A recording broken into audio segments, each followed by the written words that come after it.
में चर्चा करेंगे। सेब की बागवानी हिमाचल प्रदेश में बहुत ही महत्वपूर्ण मानी जाती है। इसके लिए हमने नए बगीचों का रोपण किस तरह करना है, क्या क्या विधियां अपनाई जाती हैं, किस तरह गड्ढा तैयार करना होता है और क्या क्या हमने पौधे से पौधा उचित दूरी, हाई डेंसिटी हो या कोई स्टैंडर्ड प्लांटेशन हो, हमारी बगीचा तैयार करना है, उसके लिए हम विधियां अपनाएंगे। तो सबसे पहले मैं आपको गड्ढा बनाने की विधि के बारे में बात करूंगा। गड्ढा बनाते समय सेब में अगर घासनी वाली जगह है तो उसमें गड्ढे का जो साइज रहता है वो हमारा हम 4x4x4 का हम उसमें बनाते हैं। अगर हमारी फ्लैट लैंड है तो उसमें हम गड्ढे का साइज जो है 2x2 फुट रखते हैं। जैसे हम गड्ढा तैयार करते हैं, जो ऊपर वाली मिट्टी होती है, सतह वाली मिट्टी होती है, उसको हम अलग जगह रखते हैं, अलग जगह रखा करते हैं, और जो नीचे वाली जो मिट्टी निकलेगी उसको हम अलग साइड रखेंगे। प्लांट जैसे भी हमने लगाना है कि हमने किस तरह दूरी बनाए रखनी है, तो गड्ढे से गड्ढा दूरी हमने पहले ही उसमें बनाए रखनी है। हमने उसमें गोबर की खाद, गलीसरी खाद होती है, वो हमने उसमें मिक्स करनी है। तो एक गड्ढे के हिसाब से अगर हम देखें तो प्रति पौधा हमें 15 से 20 किलोग्राम खाद डालनी पड़ती है। ऊपरी सतह वाली जो मिट्टी निकाल रखी है उसमें हम गोबर की खाद डालते हैं। सबसे पहले जैसे हम इसमें मिक्स करेंगे तो गड्ढा भरती बार जो ऊपरी सतह वाली है उसकी खाद को मिक्स करके हम गड्ढे में भरेंगे।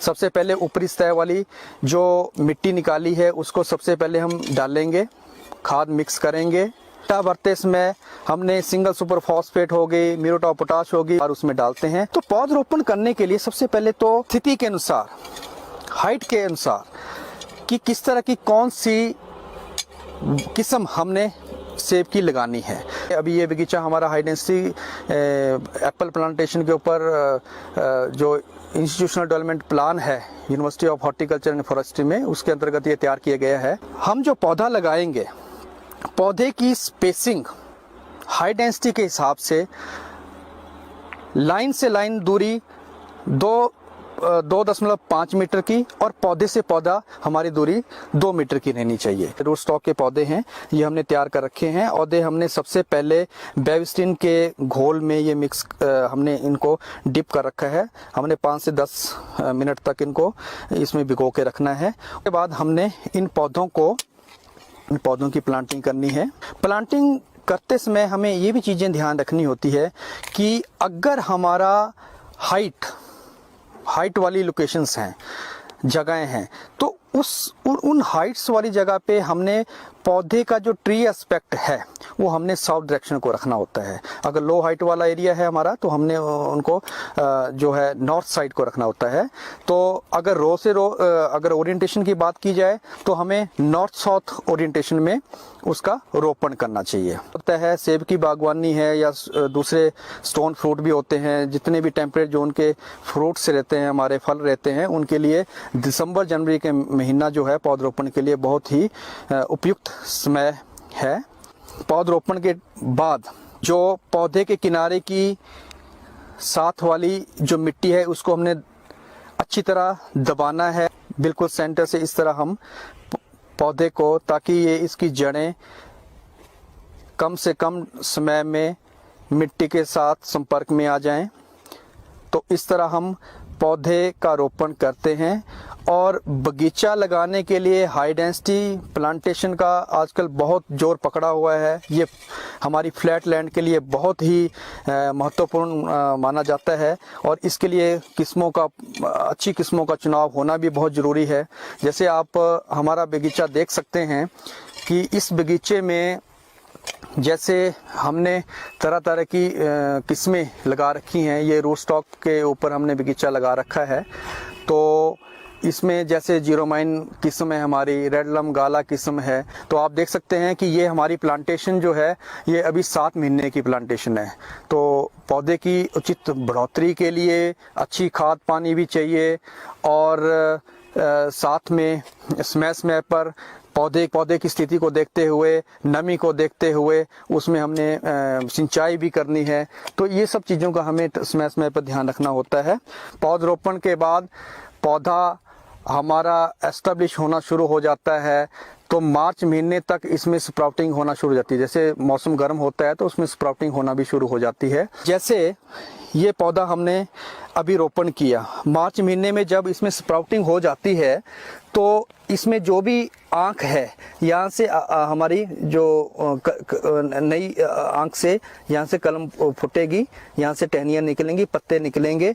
तो हमने ये भी ध्यान रखना है कि पौधे में एक हमने बैलेंस भी बना के चलना है।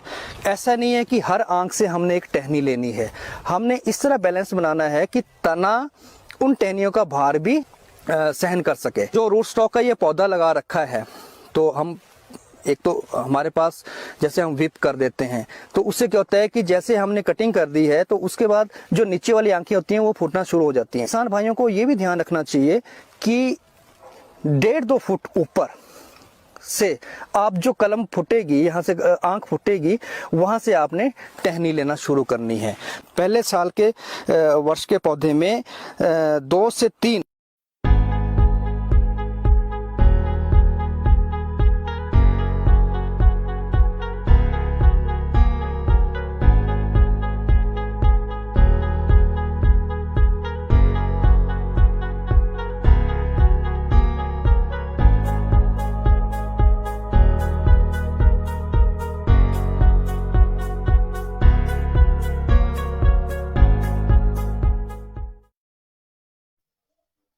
नमस्कार दोस्तों, मैं राम भगत नेगी किन्नौर से। आज का जो एपिसोड है हरियाली और खुशहाली एपिसोड जो हर मंगलवार को रखा गया है। इस एपिसोड में हम बागवानी से संबंधित और कृषि से संबंधित और पशु से संबंधित ये एपिसोड हमने रखा। अभी तक हम कृषि को ही अभी तक हम चला रहे हैं क्योंकि फ्लावरिंग का टाइम है और लोग समझना भी चाहते हैं।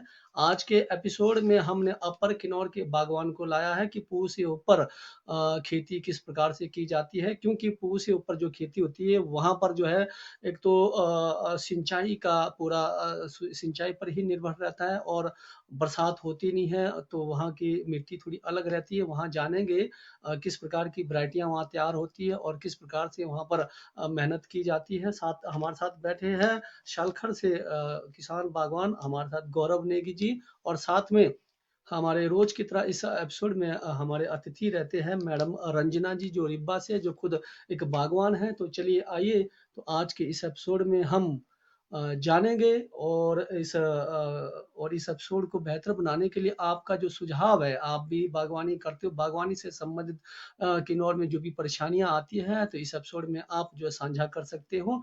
और इस एपिसोड को जितना से ज़्यादा शेयर करेंगे तो ये हमारे लिए और आपके लिए ही बेहतर है, क्योंकि ज़्यादा जुड़ेंगे तो ज़्यादा से ज़्यादा लोग जो है इसमें प्रतिक्रिया करेंगे।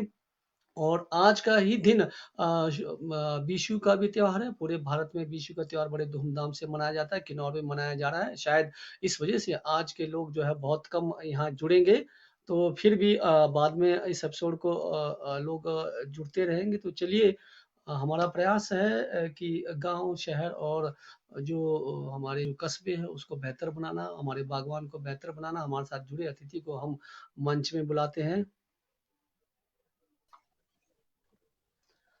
गौरव जी नमस्कार, आपका स्वागत है।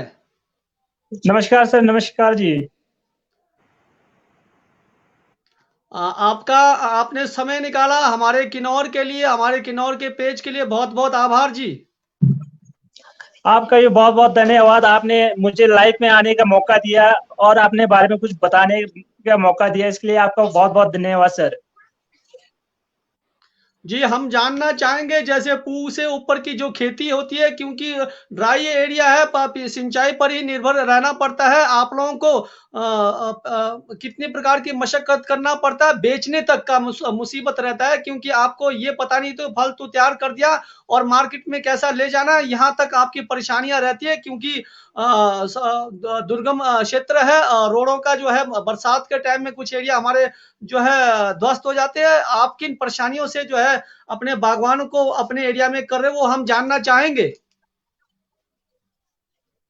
हाँ जी, बहुत मुश्किलों के सामने करना पड़ता है सर। यहाँ पे बहुत दिक्कत होते हैं। यहाँ पे काफी दूर है, एक तो मार्केट से काफी दूर है और यहाँ पे फसल भी मतलब फसलों को ले जी जाने में जी काफी दिक्कत होते हैं सर। जी, हमारे साथ दूसरे अतिथि हमारे रंजना मैडम जी जुड़े हैं, उनको भी मंच में बुलाते हैं। उसके बाद हम जो इस एपिसोड को बेहतरीन चलाते हैं।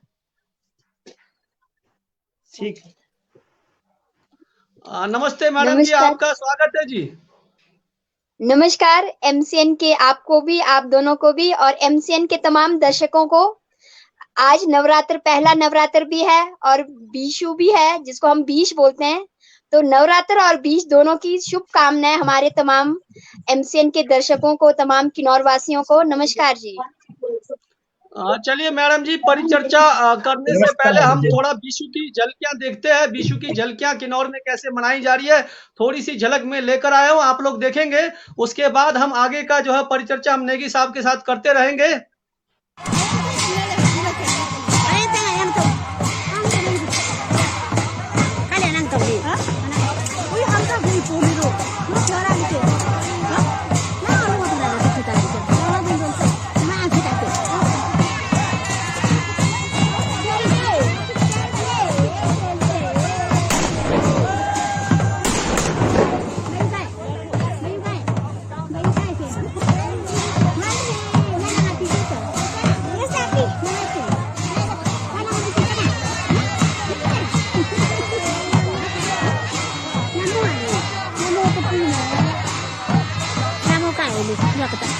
Sekarang di Selman namu kai.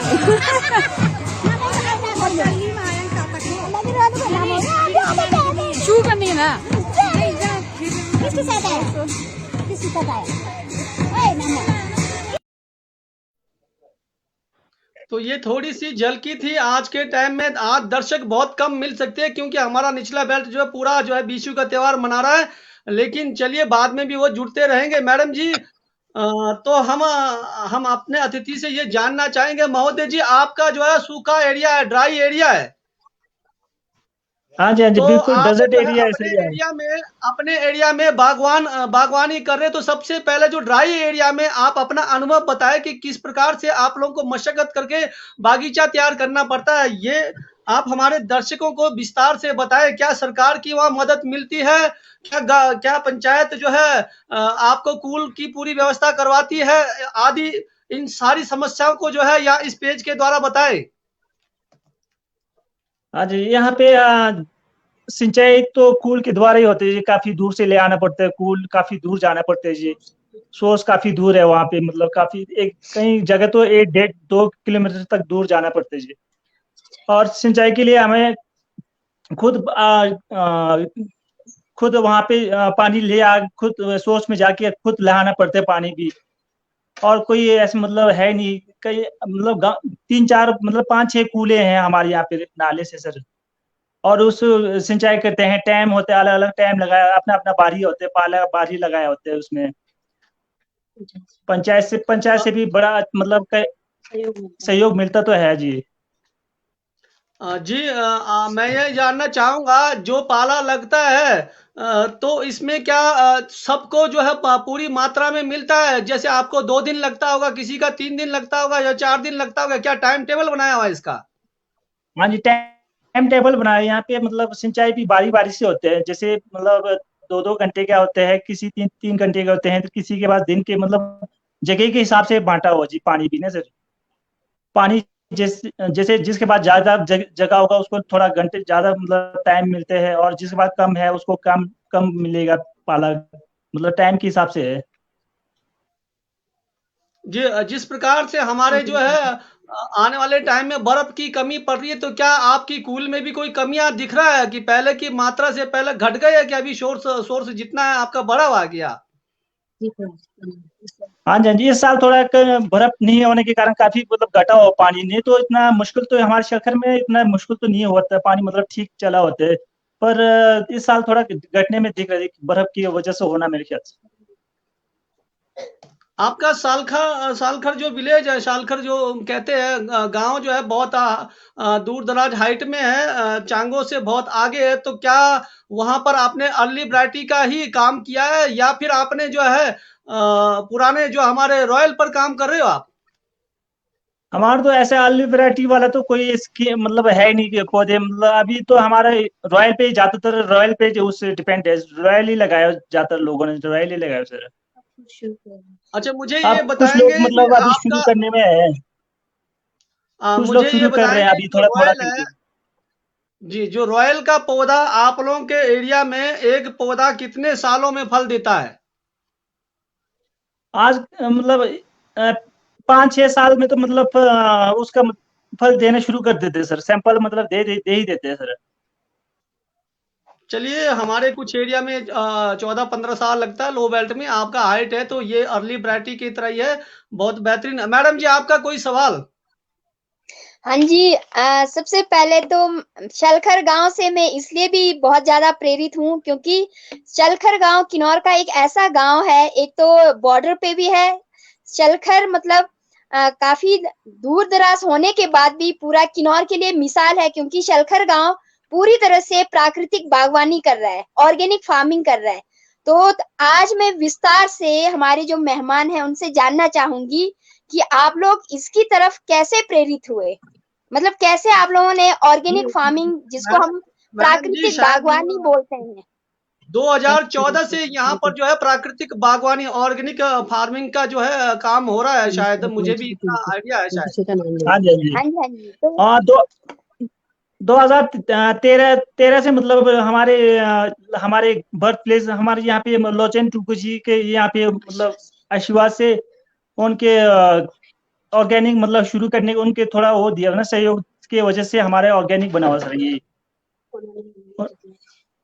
और ऑर्गेनिक मतलब हमारे को मतलब दवाई बिना बिल्कुल बिल्कुल यूज करते ही नहीं हम लोग यहाँ पे सर। दवाई अब हमारे को 7-8 साल हो गया इसमें दवाई यूज करने करके, बिल्कुल जहर मुक्त अच्छा, है सर यहाँ पे।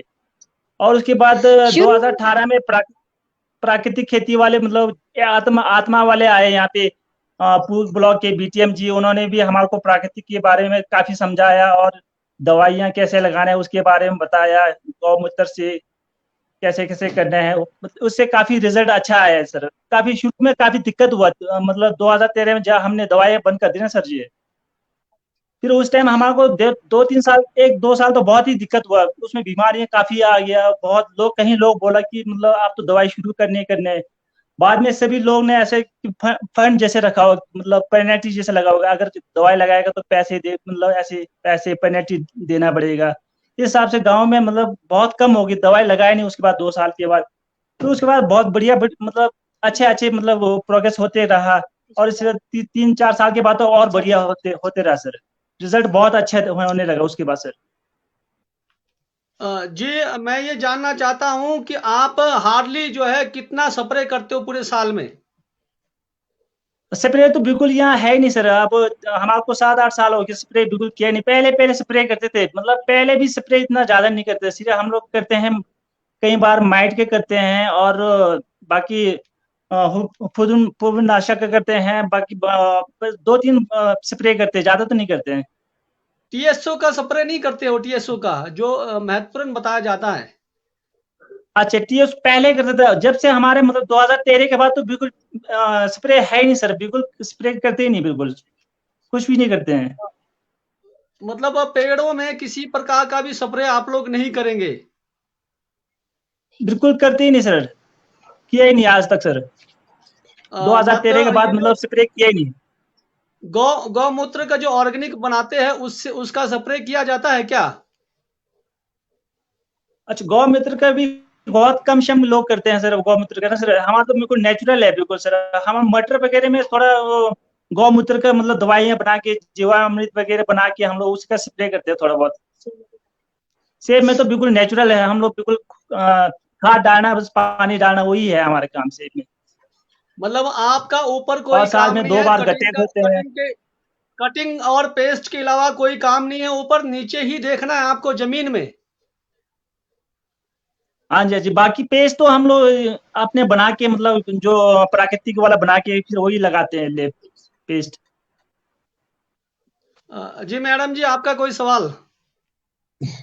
मेरा सवाल ये है कि बिना स्प्रे से क्या सेब के लाइफ में सेब लंबे टाइम तक फ्रेश रहता है, ऐसा है क्या? हाँ जी जी, बहुत बढ़िया है। हम खुद अभी तक सेब अभी भी है हमारे यहाँ पे स्टोर में रखा हुआ है, खाने लायक जो रखते हैं ना सर्दियों में खाने के लिए, वो अभी भी फ्रेश है माल, बिल्कुल बढ़िया ताजा है अभी भी। अभी अगर है तो दिखा लीजिए सामने अगर है तो। सामने तो नहीं है, जी अभी लाता हूं, मैं मंगाता हूँ सेब बहुत चलिए, बढ़िया है, अभी हाँ खाने वो लायक है जी।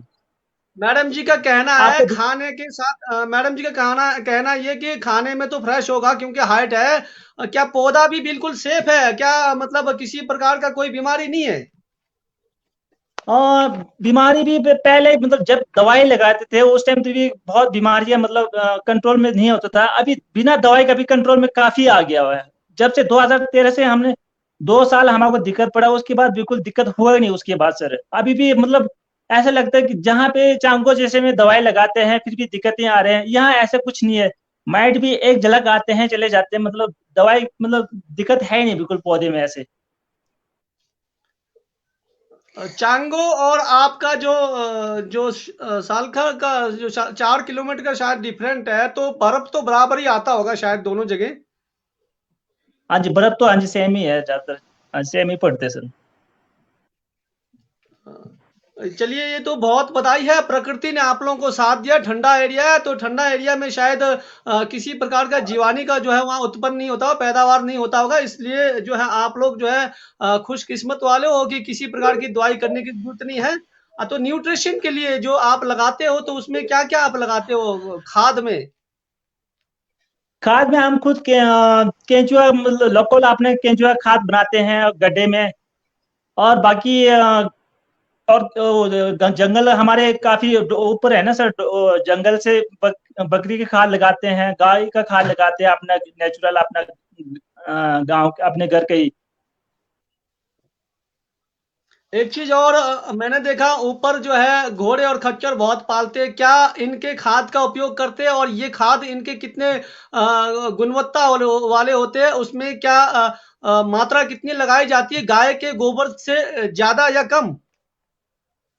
गाय का गोबर थोड़ा ज्यादा लगाते हैं, और बकरी का जो होता है वो बहुत ही तेज होता है, इसलिए उसको थोड़ा कम ही लगाते हैं, मतलब खेतों में लगाते हैं, सेब में तो कम ही अ, लगाते हैं, उससे ज्यादा बीमारी बकरी बकरी का मतलब नहीं सर, ऐसे आने लगते हैं अक्सर ना आप सर। लोग बकरी का नहीं सर, अक्सर आप लोग जो है घोड़े भी पालते हैं, खच्चर भी पालते हैं, उनके जो खाद होते हैं उनको कैसे उपयोग करते हो आप? उनको हम लोग ऐसी मतलब गड्ढा खोद के उसमें मतलब केंचुआ उसमें मतलब गड्ढे में डाल के रखते हैं और पानी से सड़ा के उसके बाद ही लगाते हैं सर।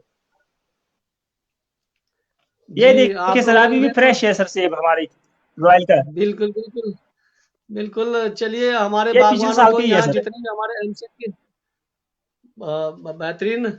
अच्छा, मैं ये बोल था कि गाय के खाद और बकरी के खाद में डिफरेंट है, लेकिन आप लोगों के वहाँ पर घोड़े होते हैं, खच्चर होते हैं, इनके खाद को जो है कितना मात्रा लगाते हैं? क्या यूज़ करते हैं इनका खाद या नहीं करते?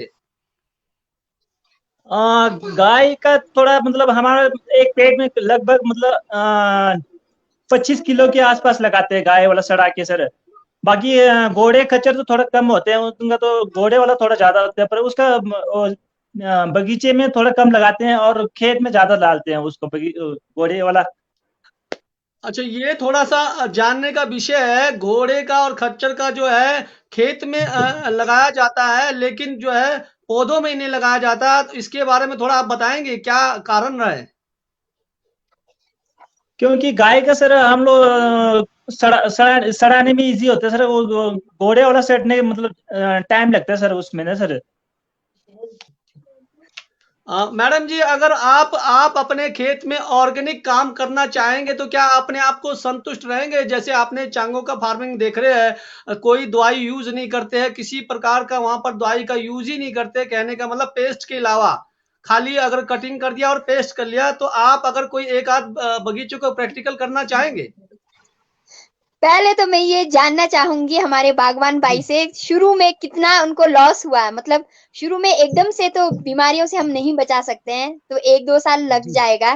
तो मतलब कितना है, मतलब बीमार क्या मार्केट में सेब बिका, कैसे बिका, उसमें कौन कौन सी बीमारियां लगी शुरू में, मतलब किस तरह से एकदम से पूरे बगीचे को ऑर्गेनिक फार्मिंग पे शिफ्ट किया, या पहले थोड़े से एक बगीचा को वो किया ऑर्गेनिक फार्मिंग पे और एक को केमिकल किया, या कैसे किस तरह से किया मतलब?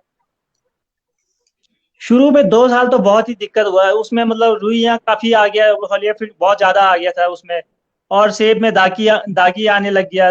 मतलब मार्केट में भी अच्छा नहीं बिक रहा था, हमारा रेट अच्छा नहीं मिल रहा था, कम रेट मिल रहा था हमारे को।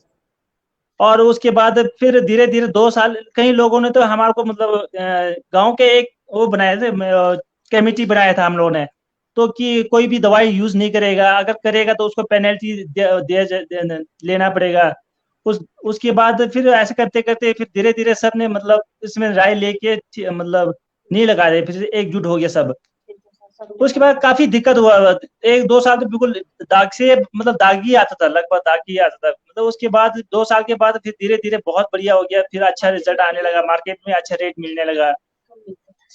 शुरू में तो कम मिलता था जैसे रेट भी पेड़ दागी में की वजह शुरू से। में जैसे वूली एसिड आया, तो आप लोगों ने कैसे, क्या लोकल लेवल पे मतलब अपने आप ऑर्गेनिक उसको खत्म करने के लिए ऑर्गेनिक सॉल्यूशन तैयार किया, या फिर कहीं से मतलब कहीं से बायो पेस्टिसाइड्स लिया? किस तरह से उन ऐसा पे कुछ नहीं काबू किया, पाया मतलब? ऐसा कुछ नहीं किया हम लोगों ने। क्या किया, कई लोगों ने तो पानी का स्प्रे किया था उसमें उस टाइम, पर उससे भी कंट्रोल नहीं हो रहा था, पानी स्प्रे से अच्छा। भी कंट्रोल नहीं होता। बाद में हमारा रुपछे जी, हमारे गांव के जो गुरु जी हैं, टीके लोचन गुरु जी, उन्होंने एक हवन पूजा रखा हुआ था। हवन पूजा में हमारे को एक सुर सुर बोलते हैं, उस सुर को बगीचे में लगाने के लिए बोला, जिससे काफी कंट्रोल भी हो रहा था जी। जैसे कीड़े मकोड़े वगैरह मेरे को भाग जाते हैं, उससे सुर वाला बहुत अच्छे उसके लिए होते हैं सर। सुर लगाते हैं हम लोग हर बगीचे में, सुर बोलते हैं हम तो, ऐसे मतलब लोकल सुर होते हैं ना सर, उसमें मतलब धुएं धुएं उड़ाना पड़ता है उसमें, खुश उसका मतलब खुश सत्तू और घी मिला के उसको आग के ऊपर रखने से धुएं उड़ते हैं, और उसको खुशबू से मतलब कीड़े कम शम ही आते हैं उसमें। तो ये क्या आप हर साल लगाते हो, ये जो आप हर साल जब फ्लावरिंग के टाइम लगाते हो, या फल फल के समय? ये तो हमारे को हर दिन लगाना पड़ता है, शाम शाम को हम बगीचे में हम सुर लगाते हैं सर, सुबह शाम तो मतलब लगाने पड़ते सर। रोजाना आपको लगाना पड़ता है, आप भी लगाते हो? हाँ जी, आजकल भी लगाते हैं वो सुर वाला सर, वो काफी फायदेमंद होते बोलते हैं वो वाला सुर वाला सर जी।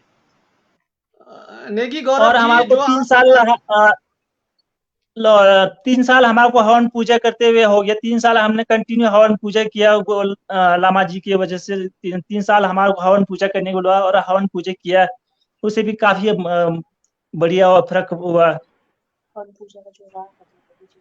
और जो हवन पूजा में राख होते हैं वो वाला बगीचे में लगाने से भी, और बगीचे अच्छा होते हैं बोलते, मिट्टी के साथ मिक्स लगा के कहीं ऐसे लगाते हैं ना सर, हर बगीचे में कोने कोने में जाकर लगाते हैं ऐसे, उससे भी काफी अच्छा होते बोलते हैं।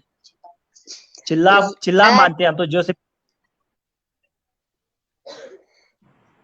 ये मैडम एक जी ये सुना। पॉजिटिव एनर्जी, हाँ जी, मैं एक बताना चाहूंगी, ये हमारे पॉजिटिव एनर्जी का एक जीता जागता एक मिसाल है, किस तरह से हमारे लोसावा रिनपोचे जी, रिंगजेन जांगपो रिनपोचे हाँ जी जी, ने हाँ जी, हाँ कैसे जी। आप लोगों को प्रेरित किया। सबसे पहले तो उनको धन्यवाद, उन्होंने बहुत नेक कार्य किया है, और किस तरह से उन्होंने धीरे धीरे आप लोगों को प्रेरित किया। हमारे हाँ जी, वातावरण में पॉजिटिव एनर्जी का तो इफेक्ट है ही है, जो हवन या पूजा करने से एक वहां के वातावरण में एक इस तरह से मतलब अच्छा पॉजिटिव एनर्जी और इस तरह से अच्छा वो हुआ, जिसकी वजह से आप लोगों के बगीचे 2 साल बाद बहुत अच्छे से फल फूल रहे हैं। सबसे पहले तो रिमोची जी का धन्यवाद। हाँ जी, उनके जी आशीर्वाद से ही हमारे गांव में अच्छा मतलब प्राकृतिक खेती मतलब अच्छा बना, नहीं तो लोग दवाइयां लेके थक जाता है, पर बीमारी खत्म नहीं होता। उनके आशीर्वाद से हमारे यहाँ काफी अच्छा हुआ सर, उनके आशीर्वाद से हुआ ये सब कुछ सर। उनका आशीर्वाद सिर्फ आपके शालखर गांव में ही हुआ, कि चांगो में भी इस प्रकार का ही खेती करते हैं? चांगो में कई 1-2 लोगों ने कोशिश तो किया, पर वो पूरा कामयाब नहीं हुआ। वो बाद में फिर वही मेरे ख्याल से फिर मतलब पूरे जो नीडर नहीं रहना सर कि ये मैं करूंगा, मतलब वो नहीं किया। वो 1 साल बैठा, उसके बाद दूसरा साल लगाना शुरू कर दिया। वो मतलब पूरे तेजी से उनके वो नहीं आज्ञा को नहीं माना हो ना सर। अब हम लोग तो बिल्कुल हमने पूरा चाहे जो मर्जी हो, चाहे पौधे जिंदा रहे ना रहे, हम लोग तो पूरा उनके कहने मान के हमने पूरा किया हुआ सर। इस वजह से हमारे को काफी अच्छा रिजल्ट देखने को मिला बाद में सर। जी राजीव कुमार का कोई कमेंट आ रहा है। राजीव सर जी, इस एपिसोड में हम आपकी बात को रख नहीं पाएंगे, लेकिन ये जो आपका पॉल्यूशन के बारे में, इसका जायज है आपका ये सवाल उठाना। इसे कभी किसी और एपिसोड में हम पर्यावरण जैसे एपिसोड में जरूर रखेंगे। धन्यवाद, आप एमसीएन के साथ जुड़े रहे। और यहाँ रेबल बाबा जी, आपका सुझाव बहुत बेहतरीन है। हम जो है एक्सपर्ट जो बागवानी से संबंधित उनको लेटर दिया है, क्योंकि उन्होंने कहा कि बगैर लेटर के, बगैर ऑफिशियली कार्रवाई के हम नहीं आते। तो वो लेटर पता नहीं कहाँ तक जा रहा है। वो जैसे ही आते हैं तो हम किसी एक्सपर्ट के साथ उनका डिबेट जरूर कराएंगे। आप एमसीएन के साथ जुड़े रहे, बहुत बहुत धन्यवाद जी। मैडम जी, ये आस्था का प्रतीक है। मैडम जी, आपको आवाज आ रही है? आस्था का प्रतीक है। और थोड़ा सा जानना भी है कि पॉजिटिव एनर्जी, बिल्कुल सही कहा। क्योंकि इसमें देखिए मैडम जी, थोड़ा समझने वाली बात है कि शाम को जाना ही जाना है। अगर आप शाम को जाएंगे, आप एक तो क्या होगा कि आप चारों ओर घूम भी रहे, घूमने से क्या आपको पता लग रहा है कि कहाँ कहाँ मुझे क्या क्या काम करना है। ठीक है जी, आपकी क्या क्या कमियां वहां दिख रहा है, मुझे इस पौधे में ये करना है, उस पौधे में ये करना है। तो ये डेली रूटीन बनकर जो है, एक तो इनका जो है बीमारी की जो है पकड़ के भी शायद जो है बीमारी आने नहीं दे रहे, इस प्रकार का जो है आस्था से जोड़ के रखा है। तो मैं ये जानना चाहूंगा, क्या ये जो आपको डेली का जो पूजा पाठ होता है, डेली के लिए डेली का जाना पड़ता है आपको शाम को, आप सबको? हाँ जी, हाँ जी, शुरू में हम लोग मतलब खेत में जाते हैं, शाम सुबह शाम हमारे शुरू वाला जो हम धुएं छोड़ते हैं वो छोड़ने पड़ते हैं, जिससे अच्छा मतलब रिजल्ट आते हैं। मतलब कीड़े कूड़े बहुत कम शम आते हैं, बीमारी भी बहुत कम शम आते हैं उससे सर। जी आजकल थोड़ा चलिए, लोग फिर आलसी जैसा हो गया ना, कम ही लगाते हैं अब लगाते तो हैं। चलिए ये बेहतरीन तरीका है। इसके कारण से एक तो आप लोग जो है रोजाना बागीचे की ओर जा रहे हो और रोजाना देख भी रहे हो कि कहाँ क्या क्या तकलीफ है। तो शायद यही एक एनर्जी रहा है, आस्था का एनर्जी, आपको जो है खेतों में रोज जाने का। तो और अच्छा, जब आप इस प्रकार का खेती करते हो, क्रॉप कितना आता है? अगर आप बताएंगे कि एक जो फलदार पौधा जिसकी उम्र 15-20 साल है, तो वो कितना पेटी तक निकाल देता है? हमारे यहाँ मेरे ख्याल से हार्ड मिट्टी हार्ड जैसे है ना सर, उस वजह से क्रॉप में थोड़ा कमी है। मतलब 15-20 साल वाला भी 5-10 पेटी मतलब कम इतना मतलब दे ही देते हैं, 5-6-7 मतलब इतने में 5-10 के बीच में दे ही देते हैं पेटी ना सर। मिट्टी की वजह से होना, चांगो जैसे में काफी मतलब पेड़ वगैरह काफी ग्रोथ भी काफी अच्छा आता है। हमारे यहाँ मिट्टी की वजह से ग्रोथ बहुत ही कम आता है। काली मिट्टी है ना सर ये साइड शलखर में। मैंने एक चीज देखा है, अपर बेल्ट के जो बागीचे होते हैं, चाहे पौधा कोई भी हो, उनमें एक लालपन होता है, जैसे कि बहुत सेहतमंद जैसा दिखता है, बिल्कुल लाल अलग से। तो इसके क्या कारण है? या धूप का जो इफेक्ट पड़ा हुआ है, या फिर कोई खाद का इसमें कोई अलग से है? शायद मेरे ख्याल से यहाँ पानी का प्रॉब्लम इतना ज्यादा नहीं है। पानी काफी डालते हैं इसमें, मतलब पानी भी मतलब टाइम टाइम से डालते ही हैं, और खाद भी टाइम टाइम से डालते हैं, और दवाई भी बंद कर दिया, उसके बाद दवाई भी नहीं देते हैं, उस वजह से भी हो सकते हैं सर। मैडम जी, आपका कोई सवाल? मेरा सवाल है, जैसे हाइट पे हमारे यहाँ पे जिसको बोलते हैं कंडे में, सेब में साइज नहीं आता है, तो क्या आप लोगों के वहां भी ऐसी दिक्कत रहती है? साइज की प्रॉब्लम रहती है, साइज कम छोटा रहता हो, ऐसा है क्या? एक मिनट रोकता हाँ हूँ जी, मैडम जी, साइज अभी में आपने सेब देखा? रुको रुको, आपने सेब देखा, साइज कितना बड़ा था? अभी जो सेब देखा आपने मैडम जी, बहुत बड़े सेब थे वो। चलिए, ये जानना जरूरी है, क्या साइज की दिक्कत होती है? हाँ जी, ऐसे साइज की दिक्कत तो होती ही है। कटिंग में कई बार कटिंग में प्रॉब्लम हो जाते हैं। कटिंग मतलब ज्यादा हार्ड मतलब वो करेगा तो कटिंग फिर शेप थोड़ा ठीक रहता है। फ्लोरिंग ज्यादा हो जाएगा तो फिर शेप छोटा होता है। और हाइट में तो वैसे ही होता है, प्रॉब्लम होती ही है। ठंड ज्यादा बढ़ जाए तो साइज बनते नहीं है, कलर में प्रॉब्लम आ जाते हैं। मौसम पे तो डिपेंड होता है कई बार। साइज बढ़ाने के लिए क्या मतलब, क्या न्यूट्रिशन में कमी है या कुछ? मतलब जब शुरू में सेटिंग होता है तो वो कम होना चाहिए, किस तरह से आप इसको मतलब साइज भी नहीं, अच्छा आए? साइज के लिए मेरे ख्याल से न्यूट्रिशन भी होना जरूरी है। खाद भी सही टाइम से देगा तो, और पानी भी सही टाइम से देना पड़ेगा। और फ्लोरिंग टाइम सेटिंग मतलब ज्यादा भी नहीं और ठीक सेटिंग हो, मतलब ज्यादा फ्लोरिंग सेटिंग हो जाए तब भी छोटे ही साइज आते जी। इसलिए क्या सेटिंग भी आपके मतलब वहां ठीक ही पर, होनी चाहिए।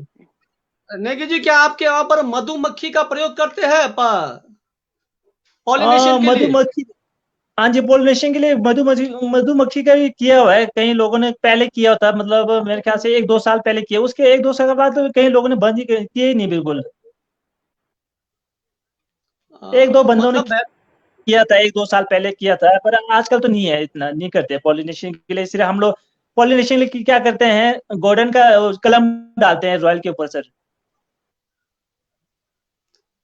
अब ये अब जो है कुछ सालों से आपने देखा होगा बर्फ कम पड़ रहा है, और जो है जो पॉल्यूशन का जो खतरा आप तक भी शायद मंडरा रहा है। तो अब आप बताएंगे कि जो ये जो आपका सेब अभी आप दिखा रहे कि हार्ड है, तो पहले ये अब कब तक हार्ड रहते हैं? क्या अगले फसल तक हार्ड है, कि अब जो है जल्दी खत्म हो रहे हैं ये हार्ड? ये हार्ड कितना फर्क पड़ गया अभी टेम्परेचर? तो टेम्परेचर का कितना फर्क पड़ा है टेम्परेचर का? काफी फर्क, हाँ जी, फर्क तो पड़ा हुआ था, थोड़ा टेम्परेचर में काफी फर्क पड़ा हो सर। पहले की तरह मतलब हार्ड इतना ज्यादा भी नहीं होते, मतलब ठीक ठीक, मतलब कम ही है। नेक्स्ट फसल तक तो इतना नहीं रहते सर। जी, मतलब बहुत ज़्यादा टेम्परेचर का फ़र्क पड़ चुका है। पहले एक टाइम था जब आपके आपके वहाँ के सेब जो नेक्स्ट जो है वहाँ तक के रहते थे। अभी आने वाले फसल तक बहुत हार्ड रहते थे, लेकिन टेम्परेचर बहुत जो है गड़बड़ हो गया। तो क्या अब आपके वहाँ पर अर्ली वैरायटी का भी उम्मीद है, कि अर्ली वैरायटी भी जो आ सकता है? ऐसा आपने कोई रिसर्च किया है?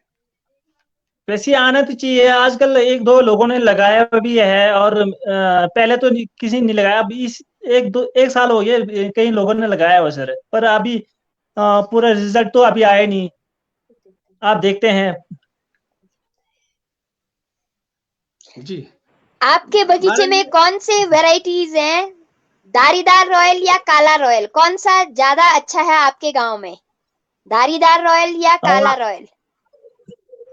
काला रॉयल भी है, धारीदार रॉयल भी है, और बाकी हम काला रॉयल ज्यादातर है मैन, धारीदार कम शम ही है। और गोल्डन लगाते हैं यहाँ पे, गाला भी लगाते हैं, गाला कम है, पर गोल्डन और रॉयल का ज्यादातर रॉयल ही करते हैं यहाँ पे, क्योंकि ये लाइफ रॉयल का लाइफ ज्यादा है ना मैम, इसलिए हम रॉयल ही ज्यादातर लगाते हैं यहाँ पे। हमारे यहाँ पे रॉयल का काफी पुराना पेड़ भी है, 30-35 साल का पौधे भी है, 30-35 साल का सर। बहुत खूब। नहीं साहब, एक चीज बताइए, फल जैसे सेब के साथ साथ साथ आप लोगों के वहाँ कौन कौन से जो फल और तैयार होते हैं? सेब के साथ नाशपाती भी होते हैं, और बाकी फल ऐसी मतलब कम शम ही लगाते हैं, 1-1 2-2 पेड़ ही होते हैं। मैंने तो रॉयल में भी जोर दिया हुआ सबने। बादाम, खुरमानी? अच्छा, बाकी बादाम होते हैं उसमें, ड्राई फ्रूट में बादाम, खुरमानी, और बादाम खुरमानी है, और चुल्ली है, चुल्ली भी काफी है यहाँ पे। जी, जैसे आप लोगों ने सेब लगा दिया है, तो नीचे वाला जो फसल आप लोगों का मेन क्या क्या रहता है? मटर आलू के साथ और क्या क्या आप लोग पैदावार करते हो? आलू और मटर, हमारे यहाँ पे आलू मटर लगाते हैं, मटर में थोड़ा मटर ज्यादा लगाते हैं, आलू कम शम लगाते हैं, मटर ही लगाते हैं ज्यादातर सब्जी अ, उसमें। जी जी मैडम जी, और कुछ आपका सवाल होगा तो? जैसे प्राकृतिक बागवानी शुरू करने से आप लोगों के मतलब बहुत सारा समय और बहुत सारा पैसा बचा है। स्प्रे करने में जो हमें समय देना पड़ता है, या जो दवाइयां, महंगी दवाइयां खरीद के लाना पड़ता है, तो इससे बहुत सारे मतलब बहुत सारे बागवानों को काफी फायदा हुआ होगा।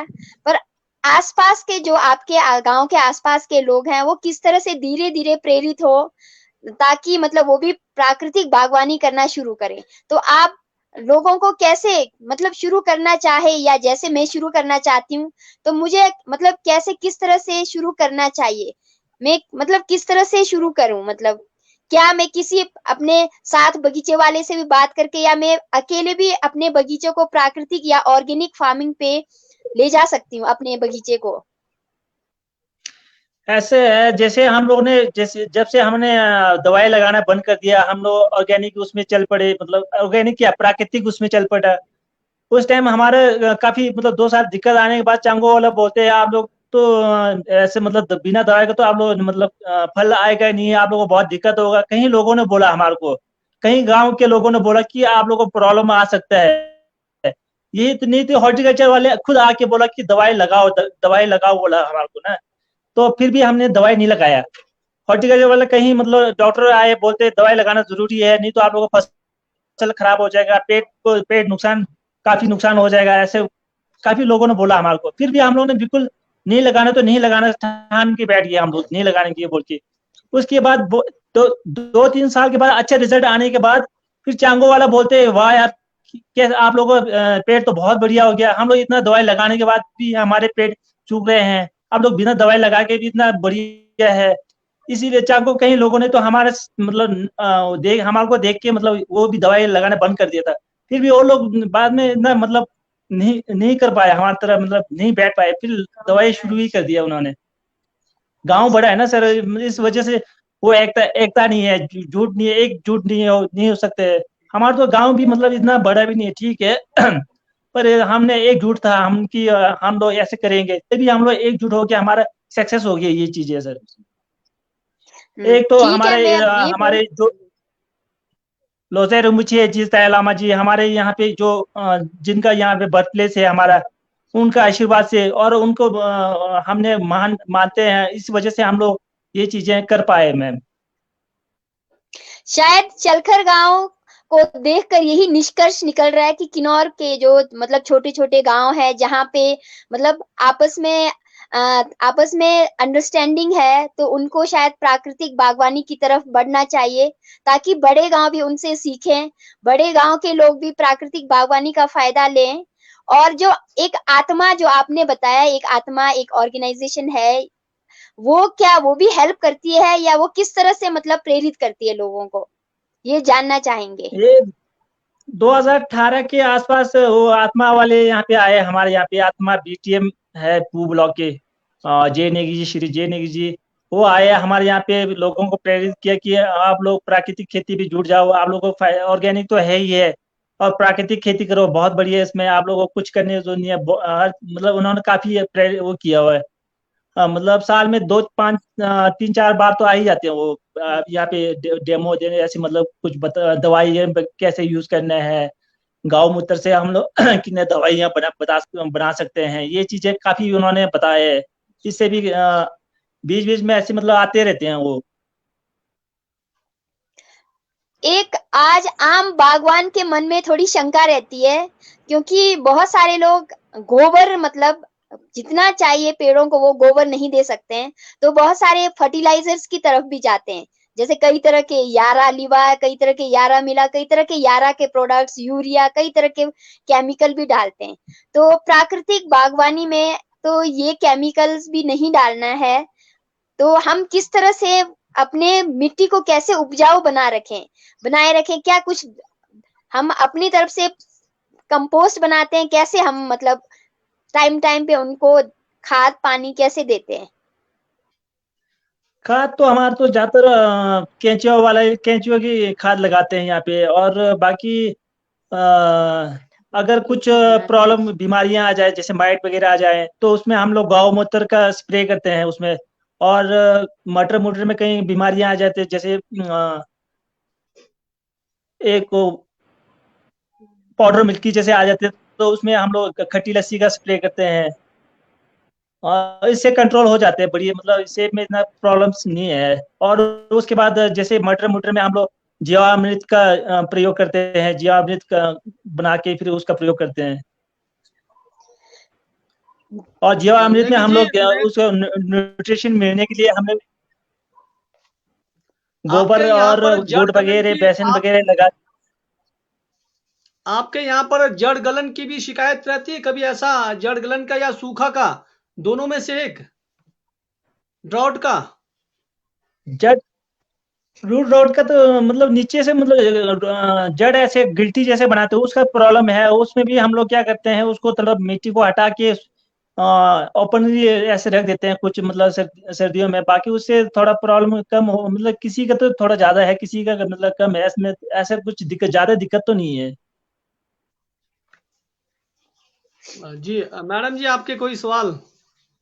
पेड़ों के आसपास नमी बनाए रखने के लिए क्या तौलिया में कुछ डालते हैं उसको, जैसे मल्चिंग करते हैं कि मतलब ओपन ही रखते हैं आप लोग, नमी भी बनाए ओपन ही रखे? ओपन। हाँ जी, मल्चिंग मुल्चिंग कुछ नहीं करते हैं हम लोग, ओपन ही रखते हैं तौलिया को। हमारे खोज के ऐसे मतलब उल्टा घास निकाल ही देते हैं हम लोग, तो घास रखते ही नहीं तौलिया के अंदर।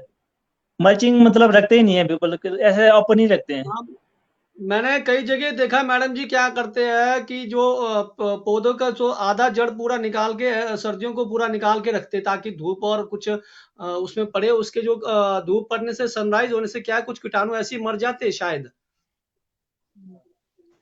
हाँ जी, हाँ जी, ऐसे। हाँ जी, ऐसे सुना था जी। जी। अच्छा चलिए, आप लोगों का वैसे तो बहुत इतना कष्ट नहीं है, कष्ट नहीं है इतना आप लोगों का ये, मतलब पैदावार में, बीमारियों में। सबसे ज्यादा कष्ट है आपको पैदा करने के बाद जो मार्केट में ले जाना, क्योंकि आपको हाँ जी, हाँ जी। वहां से लाना, वहां से चंडीगढ़ तक पहुंचाना, तो कई बार जो है मौसम खराब होते हैं, तो इस समय परेशानी होती है कि उस समय आप किन किन दिक्कतों से पार निकलते हो, कैसे आप जो है इन दिक्कतों को आप झेलते हो उस समय का, जब आपका क्रॉप होता है तैयार? शुरू में जब हमारे पिछले साल लॉकडाउन हुआ था, उस टाइम भी काफी दिक्कत पड़ा हमारे को मटर में। ठेकेदार आए नहीं, ठेकेदार आए तो आपने रेट मतलब डंक जितना मिलना चाहिए इतना रेट दिए नहीं हमारे को। और हम लोग जाए तो नीचे बीमारी था, और मालिक नाला बिल्कुल सही नहीं होते हैं हमेशा, मतलब वहां पे मतलब खराब रहते हैं। उस वजह से काफी दिक्कत होते हैं। और सेब तो यहाँ पे ठेकेदार हैं, कई बार मतलब आके ले जाते हैं, और खुद जाते भी है तो हमारे को मालिक नाला में थोड़ा दिक्कत पड़ती है, बाकी नीचे तक पहुंच ही जाती है। अच्छा आप बताएंगे, पिछले साल जो लॉकडाउन के दौरान आपने मटर किस भाव से रेट बेचा है, आप थोड़ा सा आइडिया बताएंगे? मटर रेट बिल्कुल मिला ही नहीं पिछले साल, तो हमारे को मटर में काफी मतलब मुश्किल हो गया, नुकसान हो गया काफी। यहाँ मैडम चांगो जी, चांगो और शेरखन में तो बहुत ज्यादा रेट कम, बहुत कम रेट मिला हमारे को। यहाँ क्या शेरखन में 35-40 के बीच में रहा है। मैडम जी पिछली बार लॉकडाउन में रारंग के रवि जी ने पूरे गांव वालों का मटर जो है 100 रुपए किलो बिकवाया है, अब वो कैसा बिकवाया उनसे पूछना पड़ेगा। लॉकडाउन के दौरान। अच्छा। जी, वो मट पिछली बार एपिसोड में आए थे, लेकिन मैं भूल गया था कि बेचा कैसे, उन्होंने मदद की थी बेचने की। तो चलिए मेरे ख्याल से क्या? शायद, जी। मेरे ख्याल से मटर का रेट सीजन पे भी डिपेंड करता है कि आपका मटर कौन से सीजन पे तैयार हो रहा है, मतलब तब मार्केट में क्या और जगह का मटर अवेलेबल है या नहीं, इस हिसाब से शायद रेट मिलता है। मैंने हाँ सुना है जी, लिप्पा आश्रम भी मटर में तो बहुत आगे है, लिप्पा आश्रम भी। मैं आज के बागवान बाई से मैं थोड़ा ये जानना चाहती हूँ कि अगर हम जीवामृत देना चाहते हैं तो कब से देना शुरू करें और कैसे बनाएं, मतलब आप कब से बनाना शुरू करते हैं और पेड़ों को कितने अंतराल के बाद देते हैं और कब तक देते रहते हैं, थोड़ा ये जानना चाहूंगी। और उसके बाद जीवामृत कैसे बनाते हैं वो भी थोड़ा सा विस्तार से बताएं। जीवामृत में हम लोग क्या करते हैं, गाय गोबर लेते हैं और उसके साथ गुड़ लेते हैं, उसके बाद बेसन डालते हैं, उसके बाद गौमूत्र, वो चीज तीनों चारों चीजें मिला के उसको मतलब 24 घंटा रखने ही पड़ते हैं उसको। उस मिला के 24 घंटे के बाद उसके बाद यूज करते हैं पानी में, 200 लीटर ड्रम में पाँच कुछ 5-7 किलो लीटर मतलब मिक्स करके फिर स्प्रे करते हैं। मतलब महीने में एक एक दो दो बार तो करते ही हैं स्प्रे। अगर स्प्रे नहीं हो पाते तो फिर हम लोग क्या करते हैं, जहाँ से पानी हमारे ले जाते हैं सोर्स से, बगीचे के सोर्स से, वहाँ ही मतलब आराम से गिरा के वहीं से मतलब हो जाते हैं पानी के साथ। वो क्या कितने टाइम बाद देते रहना पड़ता है, मतलब महीने में एक बार या कैसे देते हैं, मतलब कितने टाइम बाद देते हैं? वैसे तो महीने में एक दो बार तो देने ही पड़ते हैं। हम लोग क्या करते हैं, कई बार महीने में एक बार देते हैं, कई बार 2 बार दे देते हैं। वैसे 2 बार देना चाहिए बोलते हैं, कई तो एक महीने में एक ही बार लगाते हैं।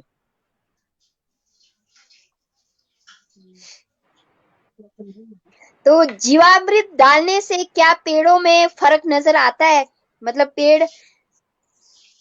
जीवामृत से हमारे को फली में थोड़ा मतलब अच्छा मतलब बड़ा बड़ा हुआ मतलब मटर वगैरह मतलब अच्छा होता है। भरा हुआ होता है, बिल्कुल मतलब खाली नहीं होता है।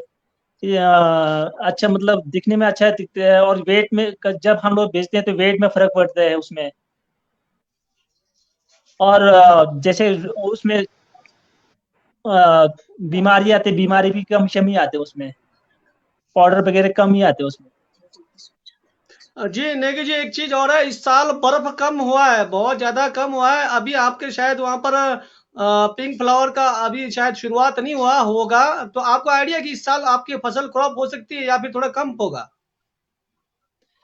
इस बार अभी बगीचे में मैं जाके आया तो उस टाइम तो ऐसे लग रहा है जैसे फ्लोरिंग इस बार ज्यादा ही होगा, ऐसे लग रहा है बगीचे में जाके। पर अब वो बीज में फ्लोरिंग के टाइम फिर बारिश बुरिश हो जाए तो फिर उसमें प्रॉब्लम आ सकते हैं।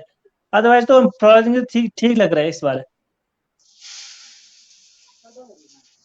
चलिए, हमारे लो बेल्ट में तो कई जगह तो जो है सूखा होने के कारण जो है जो कुछ शिकायतें आ गई है, और कई बार मौसम की वजह से भी लो बेल्ट में दिक्कतें आ गई है। जैसे रात को जो है मौसम साफ हो गया और फूल जो है डैमेज हो गया। तो आप मैडम जी, आपके रिब्बा में क्या हाल है इस बार, थोड़ा सा बताएंगे?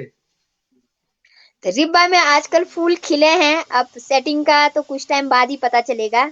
आजकल पूरा धीरे धीरे मतलब नीचे से लेके ऊपर की तरफ धीरे धीरे अब फ्लावरिंग का टाइम हो गया है। पीछे नेगी जी, कुछ दिन पहले एक बर्फ चीज पड़ी और थी। नेगी जी, एक चीज और है। हम लोग इतने मेहनत से जो है बागीचा तैयार करते हैं, और जो है फिर हम लास्ट में जो है बेचने के उसमें जाते हैं, उस समय हमारे को मनचाहा रेट पर जो है मिलता नहीं है। और जो हमारी पेटियों की पैकिंग में है उस पर भी सवाल उठते हैं कि 5 लेयर का होना चाहिए, 4 लेयर का होना चाहिए। नेचुरल जो सरकार का जो गाइडलाइंस है उस पर जो है सबको फॉलो करना चाहिए, लेकिन जो आड़ती होता है उस पर जो है मानता नहीं है। तो इस पर हमें क्या करना चाहिए? बागवानों को एकजुट होकर इसकी जो लेयर कम करना चाहिए, और सरकार के साथ जो इसका समझौता होना चाहिए कि इसकी लेयर जो कम होए, ताकि हमारी पेटी ज्यादा बन सके। हाँ जी, ये बहुत ज्यादा प्रॉब्लम है। जैसे हमारा अब हम लोग बोलते हैं हमारा प्राकृतिक खेती है, हमारा प्राकृतिक मतलब नेचुरल वो है, हमारा सेब है, ये चीजें हैं, ऑर्गेनिक है, ये बोलते हैं। पर हमारा मार्केट में रेट क्या मिलता है, वही जो नाम हम देते हैं वही रेट मिलता है। ये भी हमारा प्रॉब्लम है। अगर प्राकृतिक खेती बनाया है तो हमारे को मार्केटिंग भी इस हिसाब से मिलना चाहिए ना जी जी। इसमें इस हिसाब से हमारे को मार्केटिंग नहीं मिल रहा है। सेब अगर प्राकृतिक बनाए तो मार्केटिंग नहीं मिल रहा है, कोई फायदे उसमें, ये भी हमारे को नुकसान है। बाकी 3 लेयर 2 लेयर वो तो ठेकेदार के ऊपर डिपेंड होता है, वो अपने हिसाब से कैसे बनाया। हम लोग तो आदि वाले तो बोलते हैं ज्यादातर 3 लेयर करो, मतलब ज्यादा मतलब एक्सेस मतलब डालने के लिए बोलते हैं, ज्यादा वो है रखने के लिए बोलते हैं ना जी। मैडम जी, जिस प्रकार से पूरे किन्नौर में किसी भी हम उसके लिए लड़ते हैं, आंदोलन के लिए उतरते हैं, चाहे वो हम कंपनी के खिलाफ हो या फिर कोई भी सरकार के खिलाफ हो, कांग्रेस बीजेपी या कोई भी आंदोलन पर उतरते हैं, तो क्या हमें ये जो लेयर के ऊपर जो है एक जो है हमारे को जो है संगठित होना पड़ेगा, पूरे बागवानों का एक यूनियन बनाना पड़ेगा? और इसके लिए क्या हम लड़ सकते हैं सरकार के साथ? हमें भी आंदोलन में आना चाहिए, हमारा हक बनता है। हाँ जी, हाँ जी, जरूर। इसमें एक तो हमारी बात हमें आगे तक पहुंचाना चाहिए, और दूसरी जैसे इन्होंने बात किया कि ऑर्गेनिक इनका सेब ऑर्गेनिक है। जैसे हम मार्केट में देखते हैं, जब शहरों में जाते हैं तो जितने भी जो ऑर्गेनिक प्रोडक्ट है उनका अलग रेट होता है, ऑर्गेनिक का अलग होता है, जो दूसरे हैं उनके अलग। और बहुत सारे अब तो ऐसे बहुत सारे प्रचलन में भी हैं कि उसमें जैसे ऑर्गेनिक राजमा, ऑर्गेनिक फलाना, ये ऑर्गेनिक सब्जी है, ऑर्गेनिक राजमा है, पर वो ऑर्गेनिक होता नहीं है, उसमें कई तरह के फर्टिलाइजर्स या कई तरह के पेस्टिसाइड यूज हुए होते हैं। तो इसके लिए हमें मतलब बागवान भाइयों को, शायद आप लोगों को सभी को एकजुट होके अपनी मार्केटिंग के लिए अपनी बात सरकार से रखना चाहिए, या फिर अपने तरफ से कोशिश करके ऐसे मार्केट को ढूंढना चाहिए जहां पे ऑर्गेनिक प्रोडक्ट का अच्छा दाम मिले। तभी मतलब आप लोगों को अच्छा दाम भी मिलेगा, और तभी ऑर्गेनिक का, तभी मतलब लोग प्रेरित भी होंगे। क्योंकि मेन मसला आज क्या है, पैसे का है। हर कोई चाहता है कि हमारा सेब अच्छा दिखे, मतलब सुंदर दिखे। इसके लिए तरह तरह के स्प्रे करते हैं, तरह तरह के केमिकल्स डालते हैं। ये नहीं देखते हैं कि उससे सेहत पे कितना नुकसान होगा। तो इसके लिए आप लोग मिलके जरूर आवाज उठाइए, जो आत्मा से आप लोग जुड़े हैं, तो अपनी बात आगे तक पहुंचाइए, आप लोगों को अच्छा दाम मिलेगा भविष्य में।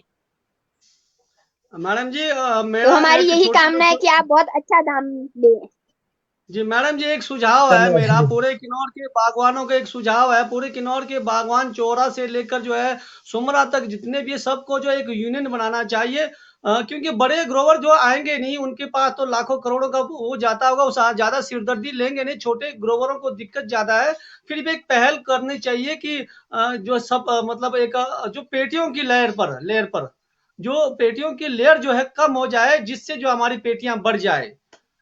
तो आरती लोग क्या करते हैं कि हमारे जो है पेटियों की लेयर घटाने देते नहीं है, और जो आप चाहे केमिकल से उगाओ या फिर आप ऑर्गेनिक से उगाओ, उनसे कोई मतलब नहीं है। उनको लाल दिखना चाहिए और बस वो आपको उठा हाँ जी, लेंगे। हाँ जी। एक बात अलग है, यहाँ से आगे ले जाएंगे, वहां वो ऑर्गेनिक बोल के बेचते हैं, ये हमारा ऑर्गेनिक है। हाँ जी, हाँ जी।